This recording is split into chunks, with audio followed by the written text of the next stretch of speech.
ब्रज अश्विन शुक्ल अष्टमी के दिन मेरे गुरुदेव श्री गिरधरलाल जी महाराज श्री एवं वर्तमान पंचम पीठाधीश्वर श्री वल्लभाचार्य जी महाराज श्री एवं रास नायक रासेश्वर श्री गोकुलेंद्र प्रभु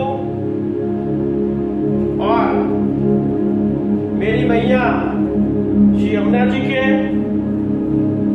चरणारविंद में दंडवत करते हुए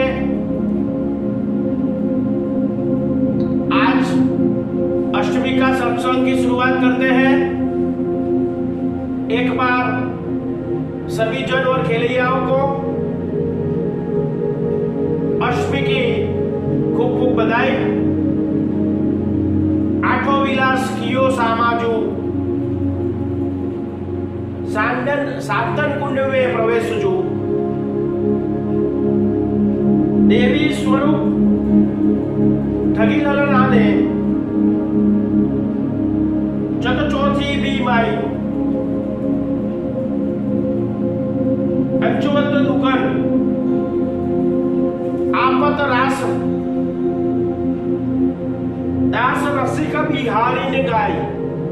ऐसे आज दुर्गाष्टमी है। नवविलास के अंतर्गत पुष्टि मार्ग से आज अष्टम विलास का लीला स्थल सातन कुंड है। आज के मनोरथ की मुख्य सखी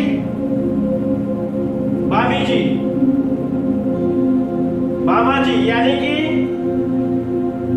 बावनी जी और सामग्री चंद्रकला यानी कि सूत्रवेणी। यह सामग्री श्री जी को आरोगाई जाती है और सभी पुष्टि मार्ग के मंदिरों में भी यह प्रथा है। श्री जी को आज गोपीचंद वल्लभ डेढ़ भी आरोगाया जाता है। आज श्री जी को सकड़ी में अठपूड़ा आरोगाया जाता है।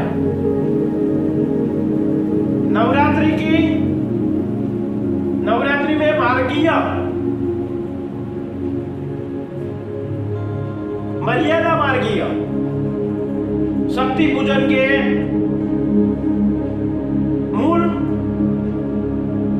में शिवजी है, जबकि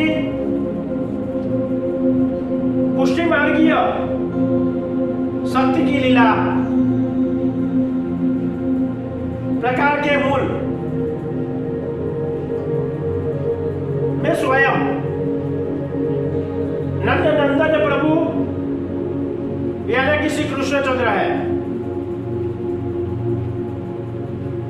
तीन प्रभु जी आप पधारे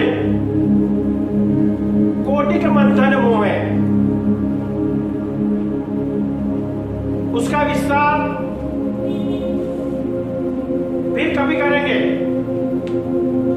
लेकिन आज श्री जी की पिछवाई सुंदर गोपियों के समूह के आती है और भद्रवन में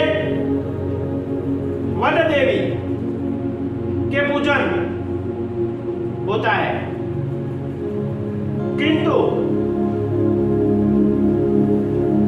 चिंतन एवं गुणगान सिर्फ नंदनंदन श्री कृष्ण के होते हैं। आज प्रभु को नियमानुसार श्रृंगार आते हैं। रास पंचायी के आधार पर श्री जी को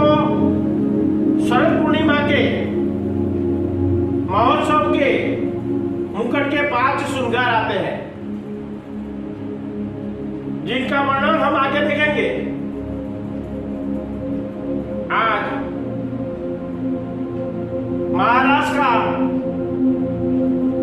प्रथम मुकुट आता है। प्रभु के मुख्य 3 लोग, प्रभु की मुख्य 3 लीलाओं, शरद रास, दान और गोचारण के भाव से मुकुट का श्रृंगार आता है। इस उपरांत निकुंज लीला में भी मुकुट धराया जाता है। अधिक गर्मी एवं अधिक सर्दी के दिनों मुकुट नहीं धराया जाता। जब भी मुकुट धराया जाता है, वस्त्र में काछनी धराई जाती है। काछनी में एक भाव है। जब काछनी बांधी जाती है तब उसके घेर में भक्तों को एकत्रित करना ये एक भाव है। ये पुष्टि लीला है। जब श्री प्रभु मुकुट धारण करके दाढ़े होते हैं तब सदैव श्वेत रंग होता है, क्योंकि आगे शरद पूनम आती है।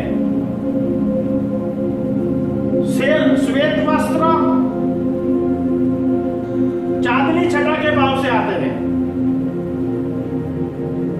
जिस दिन मुकुट धराया जाए उस दिन विशेष रूप से भोग आरती में सुख आता है। दान और रास के भाव के मुकुट काछिनी के श्रृंगार में पीतांबर, जिसे राम पटका भी कहा जाता है, जबकि गौचारण के भाव से गादी का पटका, यानी कि जिसे हम उपना भी कहते हैं, धराया जाता है। कल 9 और परसों विजयादशमी पर्व है, तो ऐसे पुष्टि में नवविलास की भावना है। ये अष्टमी नवरात्रि का मां दुर्गा का 8वां रूप, यानी कि मां गौरी सभी पापों नाश करने वाली देवी है। उसका आराध्य मंत्र सर्वमंगलम मांगल्ये शिवे सर्वार्थ साधिके शरणे त्र्यंबके गौरी नारायणी नमोस्तुते। वैसे नवरात्रि में अष्टमी पूजन का विशेष महत्व माना जाता है। यह दिन मां दुर्गा के मां गौरी स्वरूप का पूजन किया जाता है। सुंदर अति गौरवर्ण होने के कारण उन्हें महागौरी कहा जाता है। महागौरी की आराधना से असंभव कार्य भी संपन्न होते हैं। समस्त पापों का नाश होता है और सौभाग्य की प्राप्ति होती है और उपासक की हर मनोकामना पूर्ण होती है। श्वेत महागौरी, शुभम, समानुटा, श्वेतांबर, दरासूची, महागौरी, शुभम, ददम महादेव, प्रमोददा, मां महाकाली, आप सभी समस्त की मनोकामना पूर्ण करें। हम ये नवरात्रि को शारदीय नवरात्रि से जानते हैं। उसमें देवी के 6 अवतार हैं। दुर्गा माता ने एक घास का तनखला से देवताओं का घमंड उतारा और श्री कृष्ण जन्म के दिन माता यशोदा जी के गर्भ में माता यशोदा जी के गर्भ से योग माया का जन्म हुआ। ऐसे 6 अवतार देवी के हुए। उसमें प्रथम अवतार योग माया का है। द्वापर युग में श्री कृष्णचंद्र के जन्म समय यशोदा जी की कुख से योग माया देवी ने अवतार धारण किया। दूसरी वैष्णवी देवी, यानी कि उसका एक उपासक श्रीधर उपासक था। करीब 700 साल पहले की बात है। गुफा कुरुक्षेत्र में देवी ने भैरवनाथ का संहार किया। तीसरी देवी माता दुर्गा, यानी कि देवताओं का घमंड तोड़ने वाली माता दुर्गा, एक तड़कलों से, एक घास के तड़कले से देवताओं का घमंड चकनाचूर किया। चतुर्थ देवी शांकपरी देवी, एक बार अकाल हुआ था, तब देवी शांकपरी ने अवतार लिया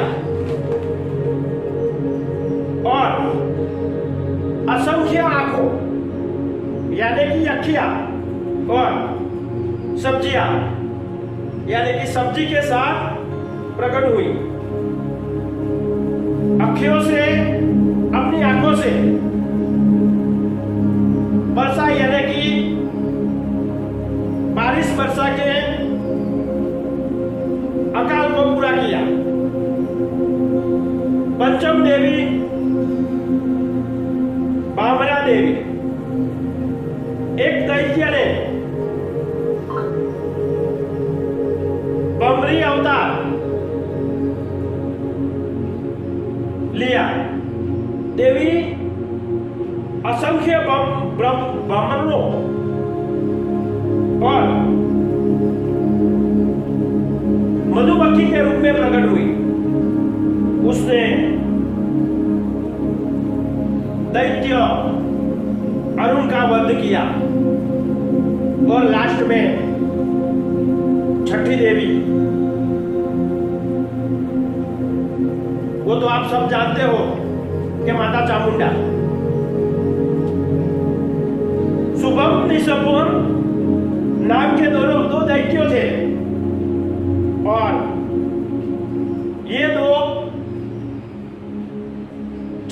के सेवक थे।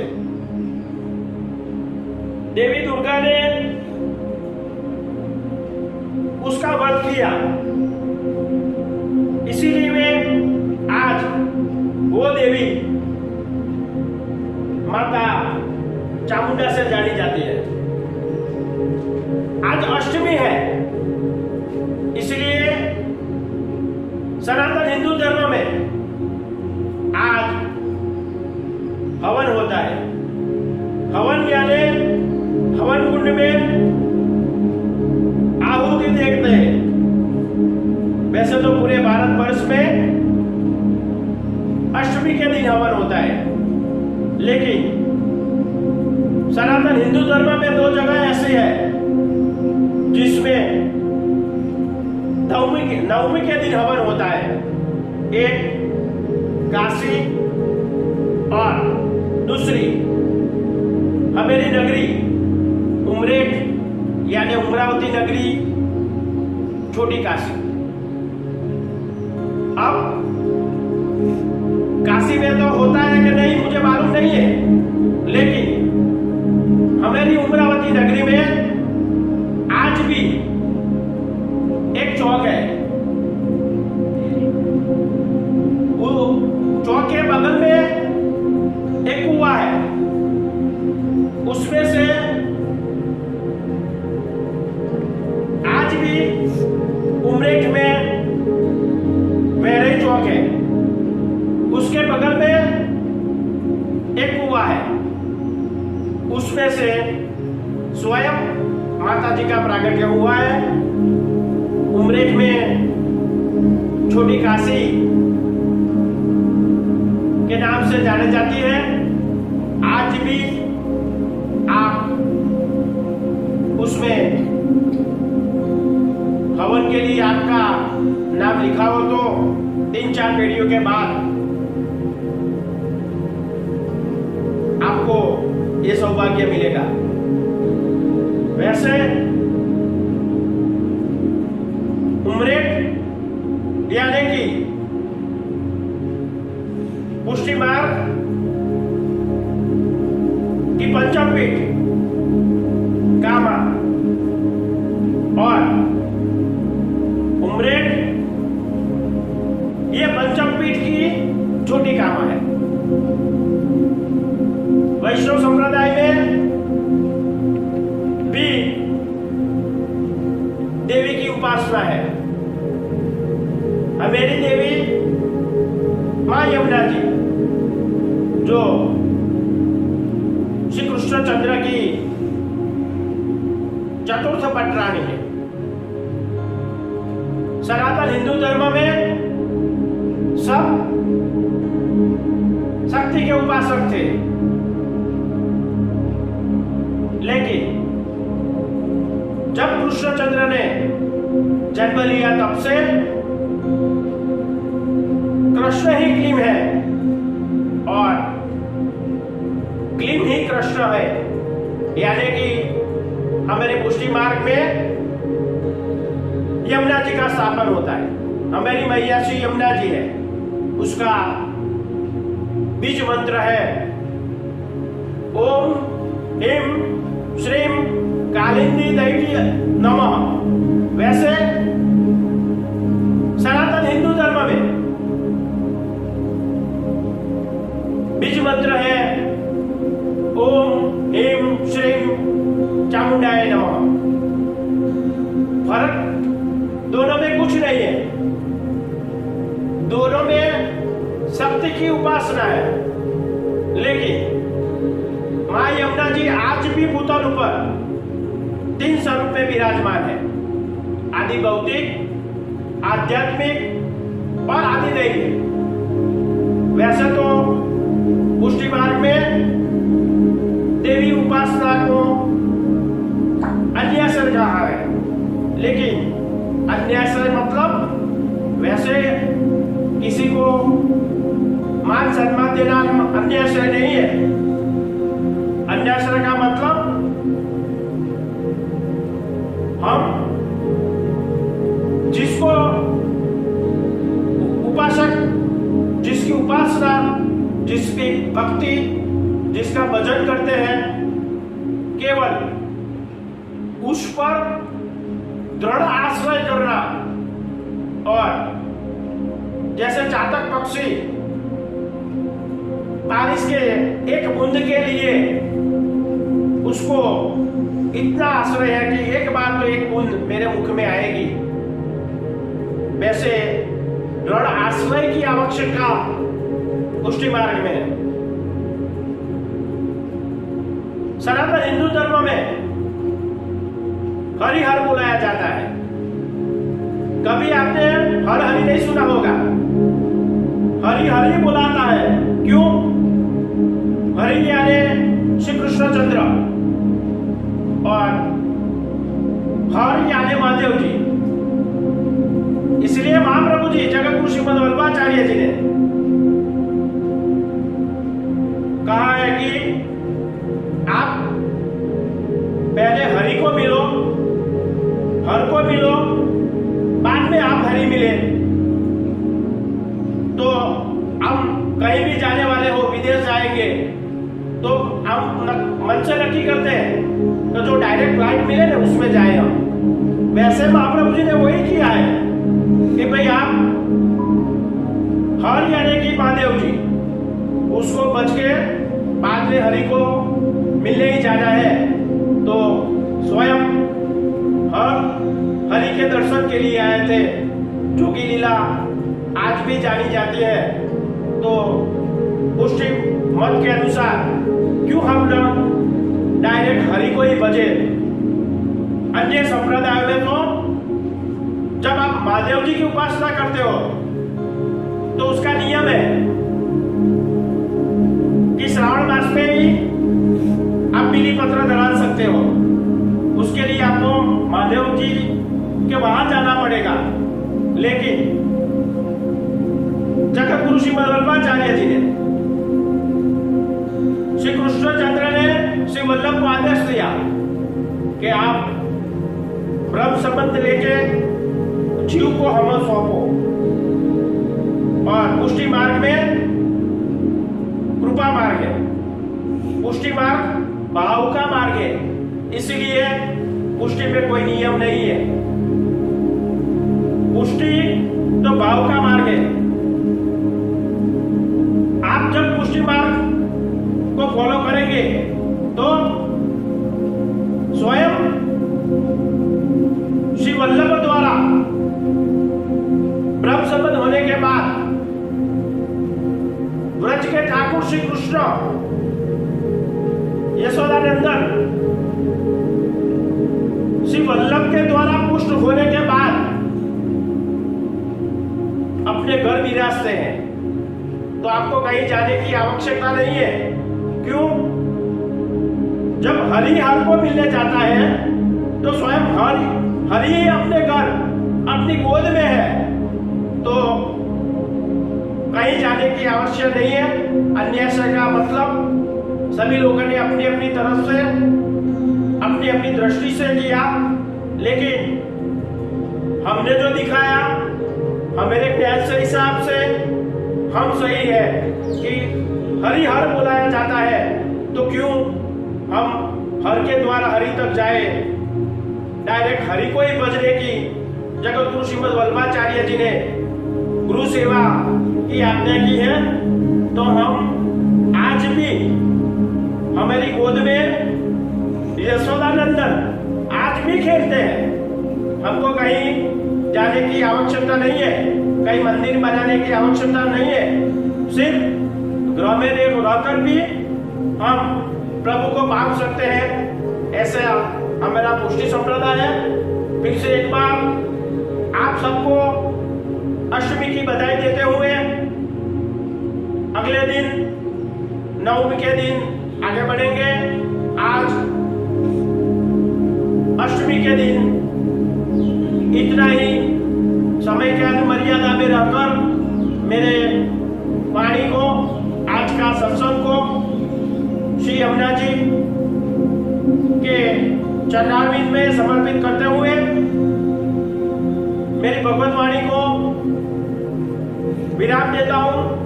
अस्तु। जय जय श्री यमुने। जय जय श्री राधे।